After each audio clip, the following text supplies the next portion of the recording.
Everyone, कैसे हो आप लोग। स्वागत है आप सभी का इंडियन फूड फ्यूजन में। और मैं शेयर करने वाली हूँ एकदम स्पंजी रसगुल्ला। बनाना बहुत ही आसान है, बहुत ही सिंपल है। तो चलिए देखते हैं इसे कैसे बनाना है। यहाँ ना तो पनीर बनाने का कोई झंझट है और ना ही कोई और तरह की परेशानी। आइए देख लेते हैं। तो यहाँ हमने 250 ग्राम पनीर ले लिया है। एकदम फ्रेश पनीर होना चाहिए। आप कहीं से भी पनीर मंगा सकते हैं, किसी भी जगह से, स्वीट होम से या कहीं से भी, कोई भी डेजर्ट के शॉप से जहाँ पनीर सेल होता है वहाँ से आप पनीर मंगा लें।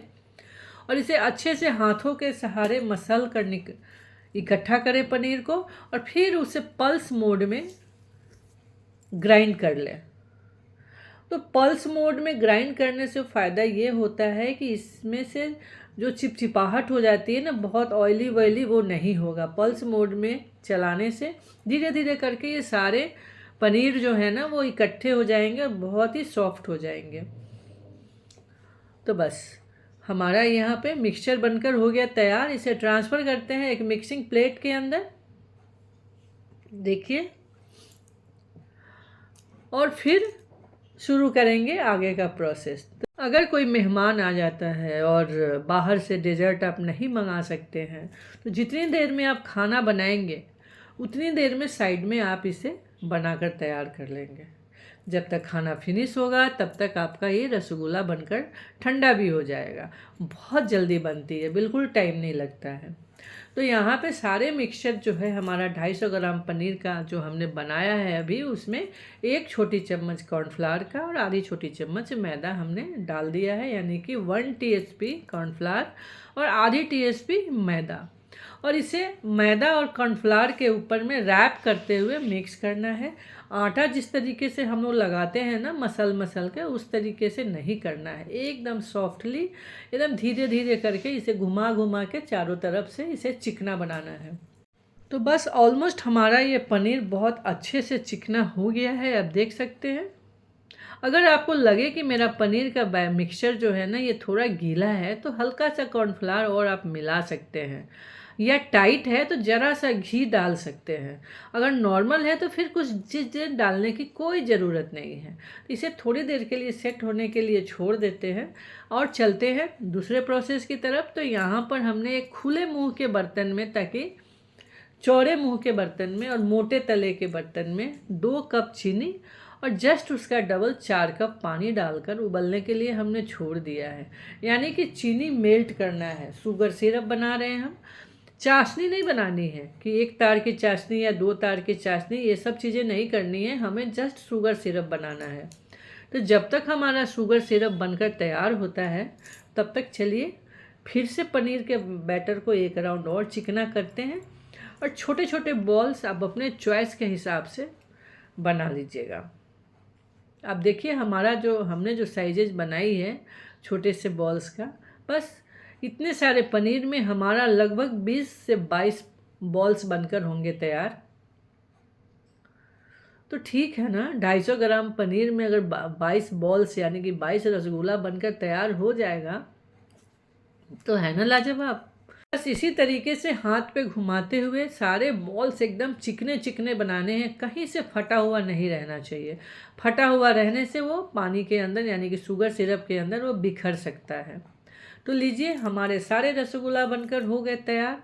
अब बारी है अगले प्रोसेस की। तो जब तक अगले प्रोसेस की तरफ जाते हैं तब तक एक छोटी सी रिक्वेस्ट, अगर आप मेरे चैनल पर नए हैं तो प्लीज़ इसे सब्सक्राइब ज़रूर कर लीजिएगा।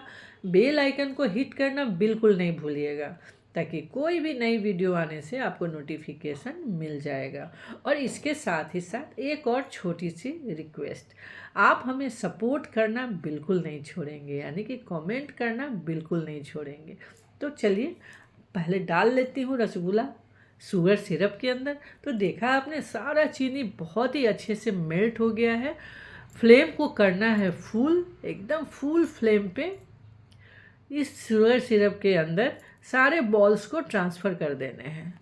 तो धीरे धीरे सारे बॉल्स को डाल दीजिए इसके अंदर, और बस इन सारे बॉल्स को छोड़ दीजिए उस पानी के अंदर मस्ती करने को।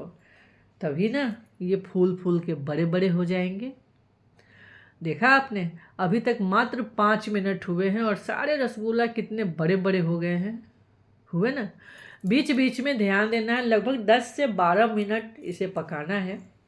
तो 12 मिनट के अंदर हमें 2 राउंड गर्म पानी ऊपर से इसमें पोर करना है, लगभग यानी कि दोनों बार 1-1 कप पानी इसके अंदर डालना है, ताकि हमारा ये शुगर सिरप है ना चाशनी के फॉर्म में चेंज ना हो जाए। क्योंकि लगातार ये 10 से 12 मिनट पकेगा तो चाशनी तो ऑलमोस्ट गाढ़ी हो ही जाएगी ना। बस उसको गाढ़ेपन से बचाने के लिए हमें इसके अंदर पानी डालना है।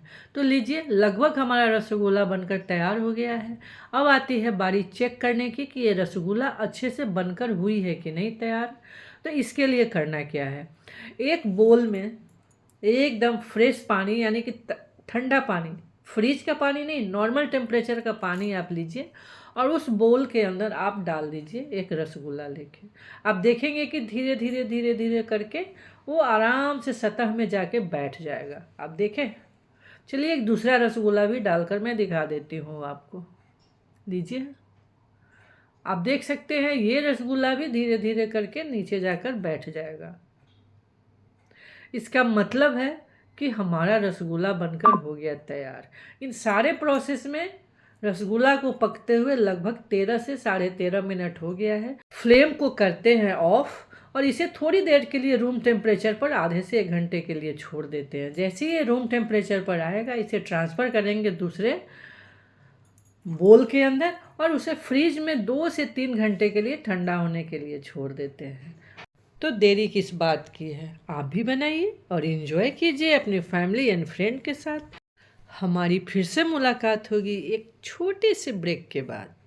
तब तक के लिए बाय बाय, टेक केयर।